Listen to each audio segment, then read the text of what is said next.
Thank you very much, Enda, for joining me here, the CEO of Badminton Ireland and a fellow aficionado of the business side of sports.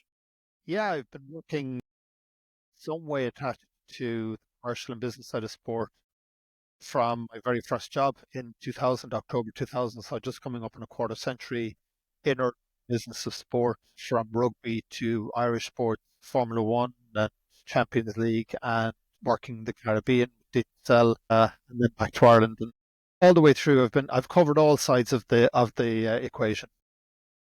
That's lovely. It sounds like an extremely exciting career. I know from my point of view, um, the sports sector is not one you get into unless you're passionate about it. So where did that passion start?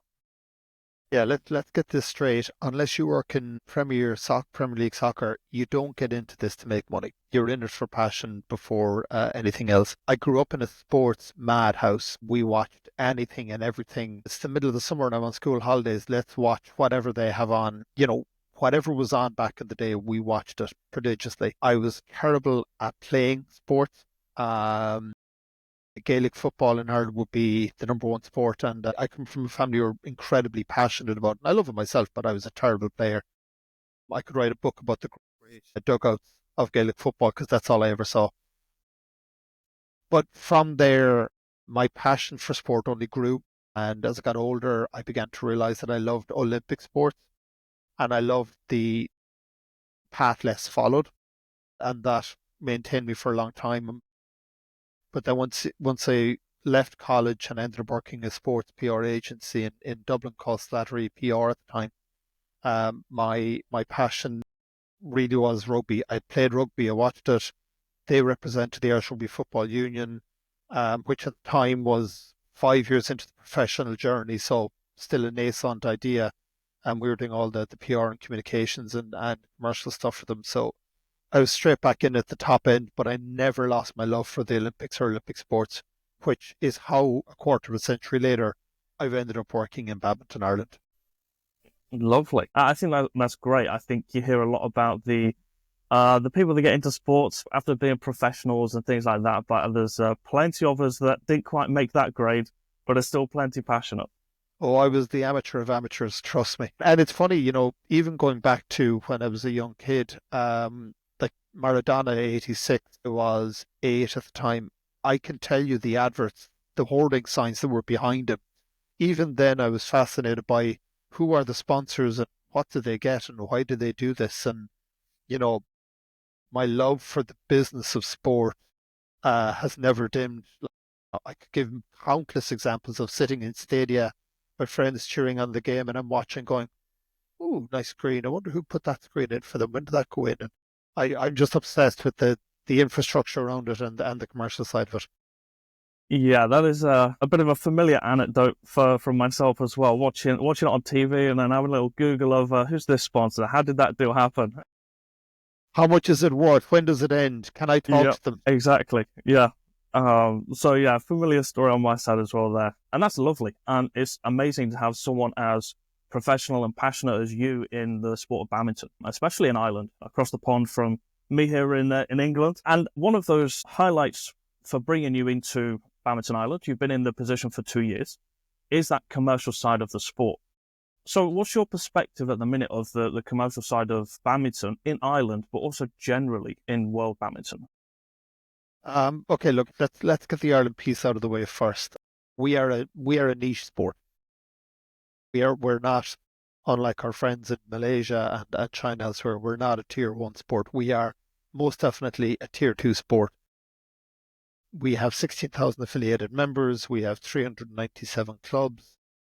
We have sponsors like AIG and EPS and Ash Grove Renewables and Carlton Hotels, and they're incredible sponsors to have. But am I doing 6, 7 figure deals? Oh, I really am not. Do we sell out a 16,000 seat arena for the Irish AIG Victor Irish Open? No, we're not. And by the way, Victor, who are our kit supplier, are a great partner too, and the bedrock for a lot of what we do actually in the senior part of our organisation. But I'm not like we don't. We get one day a year on terrestrial television in Ireland, which is for the finals day of the AIG Victor Irish Open. And from then on, it's we are working closely with our friends in Sport Ireland, who are a core funder of our work. Us and every other sporting organisation that is not Irish Rugby Football Union, the Gaelic Athletic Association. That's about it. Everybody else receives substantial funding from Sport Ireland. So from an Irish perspective, you're trying to make things better. And when I arrived, we had a rather complex affiliation system. But through the great work of one of my team mates, Laura, now, we've completely pared back to a really simple model that everybody understands, and we now have more people than ever before affiliated. So it works. So some of the commercial things that I've gone through in previous lives, being able to bring here and simplify and streamline a lot of the options. But at the same time, do thousands of people watch our streams on YouTube? Not initially, by the way. The post numbers are great, but not live. But we do what's right. We do the right product. Our product can match any sport in Ireland outside of those with full-time terrestrial broadcast. We match them for experience. We match them for great sport. We match them for professionalism, for people being on the world tour, for our coach education. We match commercially. We match anybody, anywhere. But we're a tier 2 sport. Traditionally, badminton is at a real inflection point. There is growth, but I think it would be remiss of me not to say that the work that volleyball, for example, have done in taking in private investors and growing the sport that way, we haven't, and I think badminton have been fortunate not to have to go down that route so far. It may happen, it may not, but certainly the world tour at the moment is a big beast, and it impacts how all levels of the professional sport work. And I know that in time that will be reviewed, and I think the World Tour will go through another iteration, but that's for BWF to worry about and figure out. But ultimately, that does drive growth for the game worldwide, and the more accessible that level of event becomes around the world in an understandable format, the better it's going to be for all of us. And I'd agree with that. I mean, the development of the World Tour over the last few years has been really good to see. Constantly having more countries taking it up. We're seeing new sponsorship contracts coming through with airlines and different companies. And there's always the worry that there's such a focus over in the Asian countries, because that's where the market is currently, that we could get left behind over here in Europe and North America. But it is good to see that there is growth in the French market, the Spanish market as well. But even saying that, just on the Spanish side of things, we've seen this year that I think it's the Madrid or the Spanish Open or Masters is not going to happen this year, which is a worry. I don't know if you have any thoughts on that. Yeah, look, there is also a new para tournament which was floated to be taking place in Paris this year, which is not now going ahead. This goes back to my earlier comment, and again, the work that Secretary General Lund and his team are doing in BWF is phenomenal. But this is only a personal view. It's not espousing the views of Badminton Ireland or BWF. But I think that there is going to at some point be a natural, I won't call it wastage, but there will be some tournaments which just don't work out in the long term. Everybody has a tournament every year in every country, and way that's great. But at some point, I think that you may begin to see a realignment of the World Tour and the Confederation Tours, so that there becomes more jeopardy. In time, you may see a World Tour that expands fewer tournaments with bigger prize pots and more players getting an opportunity to play in the earlier rounds of those tournaments. That would be my suspicion, and then you would have that feeding into the Confederation structure more often. That's only a personal view. As to the Asian dominance, it is dominant in Asia, folks. Let's not fool ourselves here. There is great to see Spanish growth. I think they're looking for their next hero now post Carolina, and that it wasn't all eggs in one basket, but certainly it was one superhero for that country. Looking at Germany, looking at Denmark, they're in a strong place. France really are becoming a powerhouse, and if you look at the junior results in Ibiza before Christmas, it was France, Denmark domination. A bit of Germany, we got a bronze medal. We were about the smallest nation left on the medal table. And that's good to see from a European perspective, because ultimately the value is in eyeballs, and there is huge value in the number of people that watch this in Asia. Being perfectly honest with you, we all know that a lot of the time the checks are written by a European centre, be it a brand or an organisation, European, Mid East, and have a strong European representation and have strong European TV coverage, and a strong European audience will always matter. So, if it's not Victor, it's Anders and it's Carolina, and it's, having Pop-Up Brothers and Alex Lanier coming through, and people like that, they are important for the overall strength of the game. The game will never survive commercially if it's just in one pocket of the world. Yes, and I agree with that. I mean, one of the other difficulties that go along with that is the, I guess, lack of penetration in certain markets. So we do have a large worldwide community, but then when you draw that down into individual markets, it gets tricky, which is one of the difficulties I've dealt with over the past few years getting involved with this. Yeah, no, it is, but I think you can view that two ways. One is you'll struggle if you do dive down into individual markets and try to make it appeal to an individual market. But such is how broadcast works now, and how the value of connection works now, that you don't have to just deliver it through terrestrial and worry about a single country. You can, bad example because I'm not a fan, take URC or UFC rather, and take WWE. You look at numbers that they are pulling through on Netflix already for WWE. And yes, it's entertainment and it's less about the live result. But you look at their other piece in boxing with Paul and with Mike Tyson, and you see the numbers they pulled in around the world outside of their core market, which was US. They pulled in staggering numbers from around the world at different times. If you build a product, which BWF are doing really well, and if you get core tournaments right, and more of them right, then you don't have to be on terrestrial. You can be on some form of paid platform or a hybrid platform that allows you to reach your audience around the world with a great product when suits them. And I think we have to move beyond that view that, there's a pocket of an ethnic minority in Ireland, from the major countries, Malaysia, China, India, for example. Do they add up to a huge number of people watching the sport? But if you add them up, plus the passionate local audience, plus all those audiences around the world, you get a really substantial audience. And I think PWF have been smart to keep their product online for the long term as the tournament structure and how we, market the product gets better. Yeah, the product is definitely improving. Has improved a lot over the last 5-10 years, definitely. And I think it's quite unique, actually, because I think badminton is really the only sport, or maybe one of very few sports, where the Asian markets do perform very well across multiple markets.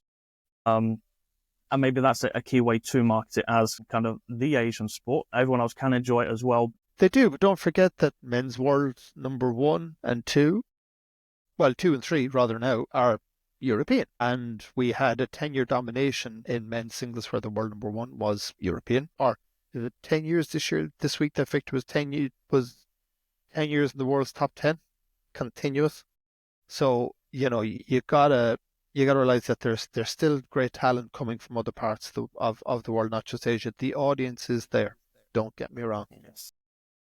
And by the way, the one thing that I do love about badminton is they're not afraid to try. So at the moment, I know there's an expressions of interest gone out to trial 315s, and that will be trialed at some point between, I think, June and September, at a variety of tournaments.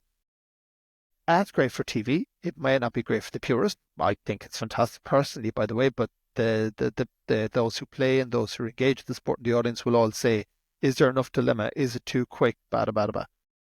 In Ireland, we've one of our leagues, be the biggest league in the country, and it's Badminton Premier League based out of the Dublin region, but they play 5-11.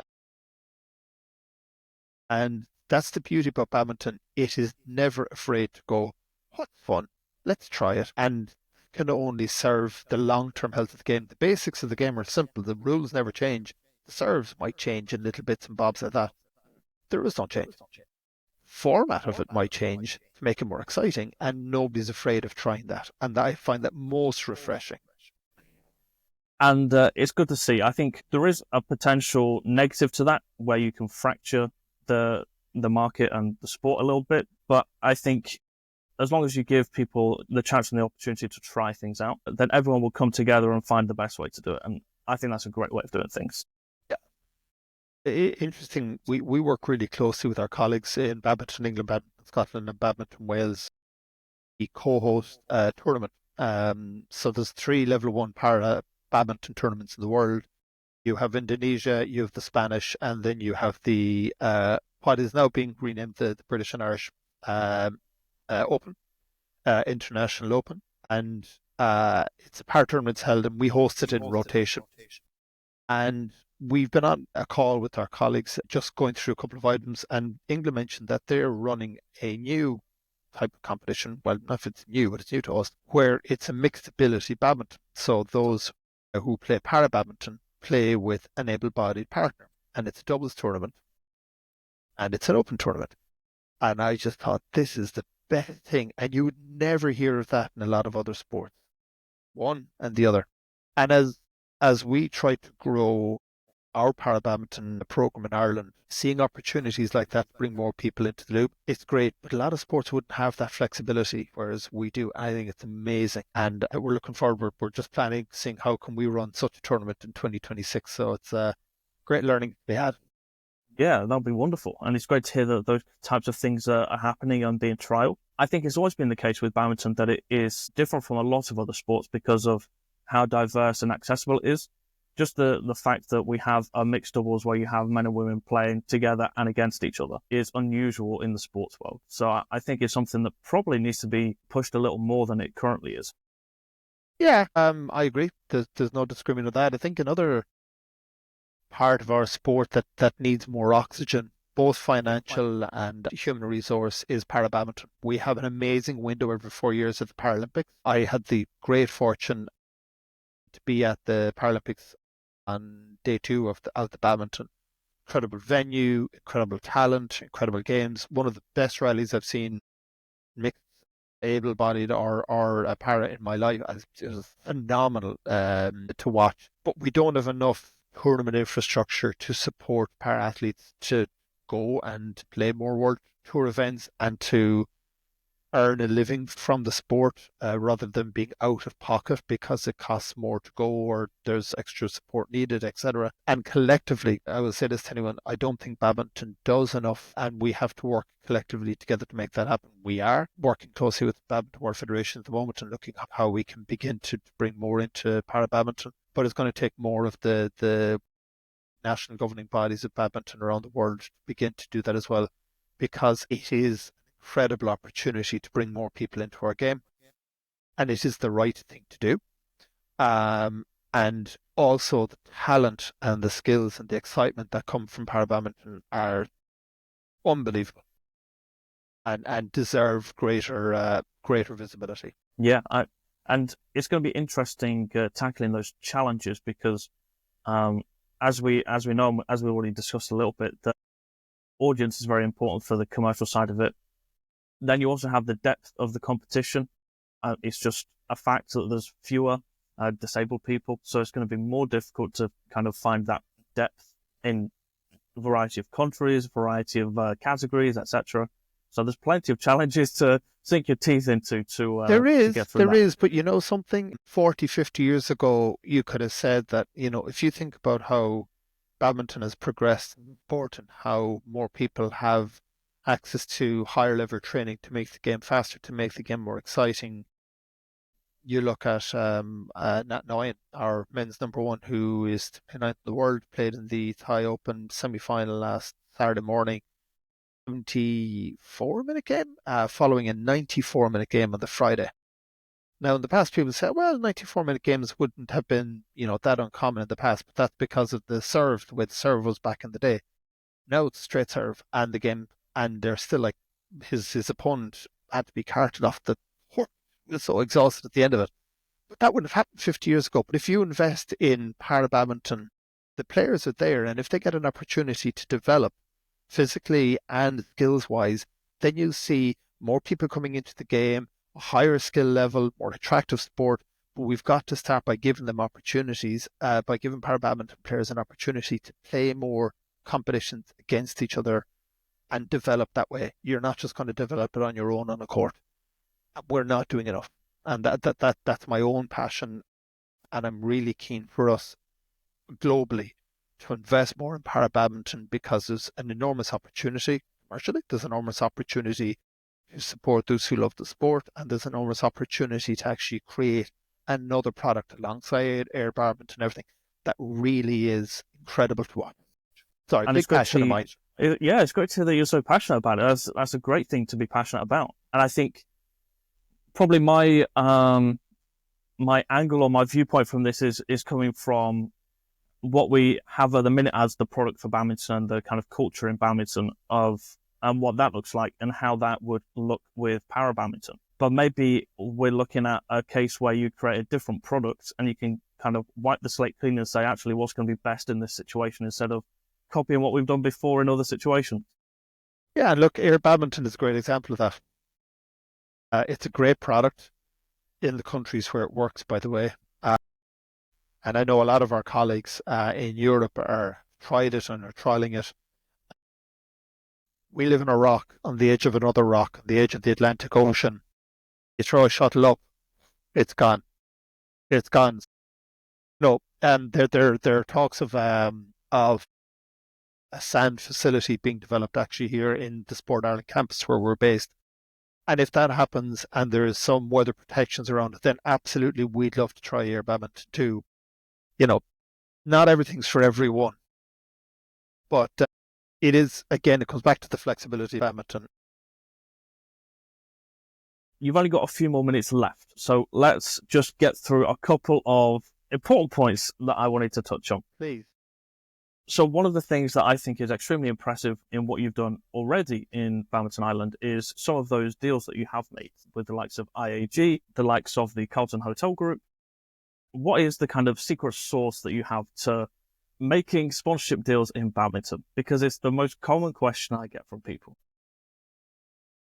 There's no one simple ingredient in the recipe. I think number one is creating opportunities that suit the needs of the organisation. So for Carlton Hotels, they have a hotel about 10 minutes from us, and a lot of their business will come from events that are based in the National Indoor Arena. And we bring quite a lot of international, so through the Irish Under-19 Open, which is September, through the AIG Victor Irish Open, which is in November, through the graded finals, which is a national competition where people come from all over the country. We have a number of touch points throughout the year where we bring people and we want to make the Carlton Hotel Group their destination of choice.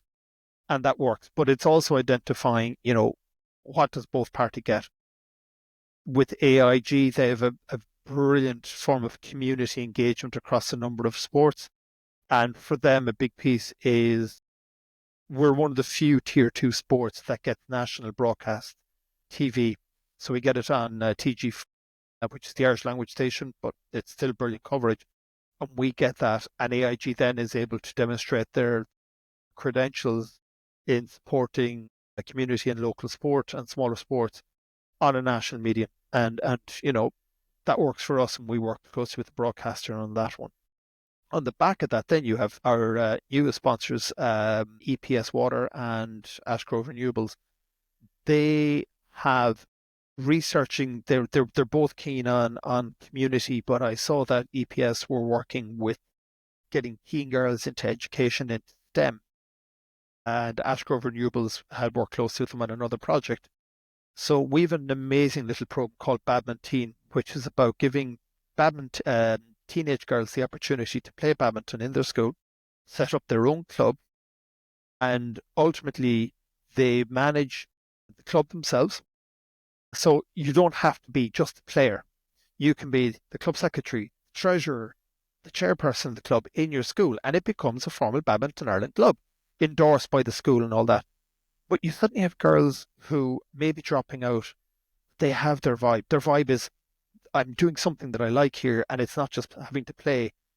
And my friends are doing it, and we're all doing it, and we own it, and we create it. And we've seen the clubs who piloted last year have gone on this year and are now taking in primary schools that they're coaching, and they've said, can we get our coaching license and all that? So we're working, they're becoming a proper club. But they both love the idea of empowering teenage girls. And we saw that in their annual report, and I'd heard that they were doing some good work here, did my research, and designed a proposition which allowed them to begin to own that journey about empowering teenage girls, but allowed us and the teenage girls to utilize some of their skills and their tools around communication, because they have some amazing marketing people there and other areas. So as a matter going, what do you want? What do we have? What are the benefits that can best accrue to both of us?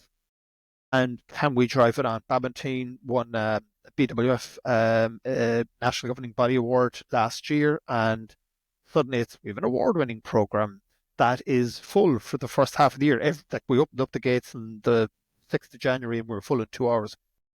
Oh, wow. And That's it's like, great. okay, so what do we do? How do we expand it? They've said, can you come down to meet us at our HQ with some ideas of how we can support you as you begin to expand the program even further? So suddenly they're going, there's great visibility for them. It's great corporate governance, good support, social responsibility for them. They are demonstrating that true to their values, and we're playing our part for them. And look, the other part of the secret sauce is when you go in with a deck or a story that clearly shows return on investment from 25 years of selling sponsorship and buying sponsorships. If I don't see that marked out day one, I'm not going near it. I will not go into a brand partner unless I can show them clearly, here are the 5 areas in which you can, if you build your activation around these 5 areas, then we can attribute value to each of the areas that you receive back. And that then helps you go money out, money in. There is value in this for my organization, and it fits our values and it fits our CSR or our brand building piece. And that all adds up to a concrete business plan for them to sign off on. Chairman's choice is dead. So what are 2 or 3 stories from Ireland that you think people should be more aware of and things that people can buy into? Like, trick question.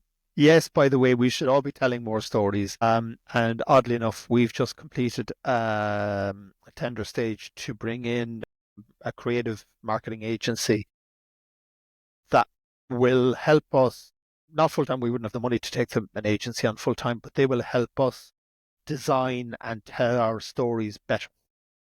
Because at the moment, we're not marketeers. I'm but I'm the CEO, so I've lots getting on with throughout the day. But we're not marketeers in our organization. We're sports people, so we're not going to hire in a marketer because that's money we just don't have. But by getting an agency to help us build our stories, then we know that we can highlight some great items that are going on time and time and time again, and building a bigger picture for all our members. Because the members are saying we'd like to hear more about what's going on. But it's not just the high performance piece they want to hear about, they want to hear all the other stories. So you're right, you're 100% right. We don't do enough of telling the stories. Badminton's getting better at it, but we go back to our digital conversation earlier. Part of that framework that Netflix and others have adopted to some sports is by, you look at full contact in rugby. My daughters are 12 and 8, they play rugby and they like rugby. They watched Full Contact last year, they really liked it. Full Contact launched. We sat down Friday afternoon after school. I was helping do stuff around the house, and we just watched the first episode. Yeah, but just wait, Mum and I want to watch the next ones with you. By the time I got back from doing my work, they had 4 of the episodes ploughed through, and they know all the rugby players and all the stories. And on Friday night, they wanted to stay up late to watch Wales versus France. That's the power of telling a story that gets you into the sport. So it's clearly visible, and it can be done. We're not doing enough yet, but we're getting better. Irish stories. Last Saturday or Sunday, with the Irish National Championships, and for the first time in 90 years, a brother and a sister, Sophia Noble and Dylan Noble, won the Irish National Championships. First time that siblings have won the men's and women's singles in 90 years. He's 19, she's 20, she's on the world tour. He's finishing his state leaving cert or state college entrance exams at the moment. And you look at that and what that means to a family where 2 kids, mum and dad, so proud, and you look at that. great story. There's families who've been passionate about badminton, and the McGee's are a famous example with Chloe having gone to the Olympics, and Dan's our high performance director. Sam won a number of medals, and he's now our doubles coach. But there are little pockets of great stories out there. Another one is the growth of masters badminton in Ireland. It would knock a horse with the amount of people that are now playing. Every one of the provincial, so the 4 provinces of Ireland all have their own open. The 4 provinces of Ireland have all had record numbers. Ulster had 171 attendees for the Ulster Masters this year. We now have a formal committee being put in place to actually develop and help support all the work that's going on around Masters in Ireland. It is phenomenal. And the third story, we've told it, we're still telling it because it's only a little one, is badminton. We all know the precipitous fall-off rates for young girls in sport. And it is incumbent on every sporting organisation to do their part to ensure that girls stay in sport longer. 80% of female CEOs stayed in or were active in sport throughout their youth. That tells its own story about the importance of sport, confidence and ability, and understanding how team dynamics and team building and energy management and all these things play a role in developing as girls. And the more and more we see girls staying in sport, the better it is for society at large. So, and that's been a really big thing in England as well. I think the figure was somewhere in the region of 70 to 80% of girls after university just never play sport again. Even before they get to university, 80% are already gone. Yeah. So it's good if we can change that in badminton. And I know it's a pressure point that a lot press on in terms of getting more women into the sport, having more mixed doubles available, and seeing more women's doubles, women's singles especially played. So exactly. That's great and a great initiative. So thank you very much for sharing all this information about badminton in Ireland. I look forward to the next time we can speak about it. Thank you for your time, and thanks to everyone for the great work in Badminton Speak.